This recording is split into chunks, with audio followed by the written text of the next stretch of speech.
Vous m'avez parlé tantôt de couler des lingots. Avez-vous espoir qu'on réussisse à en faire couler plus avec la phase 2 de l'usine RTA? D'abord, on doit y arriver. On doit absolument y arriver.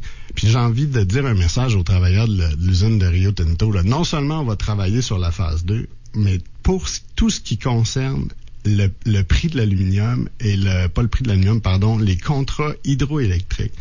Ça va se faire négocier l'an prochain, ça va venir vite, 2015. Leur préoccupation, effectivement, c'est les prochaines négociations. Mais Rio Tinto, c'est évident qu'ils vont être en demande envers le gouvernement du Québec. Et ces demandes-là, pour pouvoir produire le nombre de tonnages supplémentaires, c'est évident qu'on ne doit pas reconduire la fameuse clause qui oblige le gouvernement du Québec à acheter de l'électricité en cas de lockout.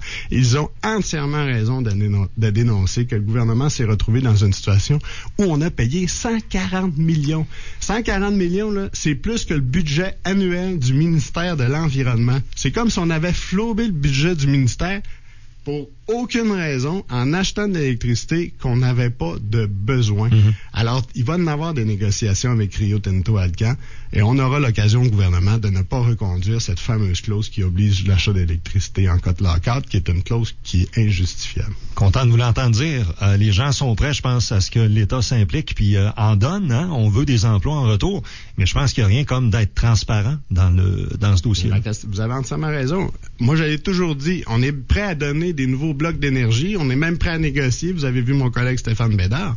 Mais par contre, dans les négociations, dans les conditions non négociables, se retrouve celle d'obliger d'acheter de l'électricité en cas de conflit. Sinon, là, ça veut dire quoi? Ça veut dire qu'on accepte comme gouvernement que nos rivières vont servir à une multinationale à revendre de l'électricité à Hydro-Québec, de l'électricité qu'on n'a pas besoin et qui sert à rien. Alors, essentiellement, là, on l'a vu, quand on a versé les dividendes d'Hydro-Québec au gouvernement du Québec, il y avait une petite ligne, une petite colonne, là, c'était écrit moins 140 millions. Fait que le Québec là, a reçu 140 millions de moins pour payer l'éducation, pour payer santé, pour payer services sociaux. Tout ça pourquoi?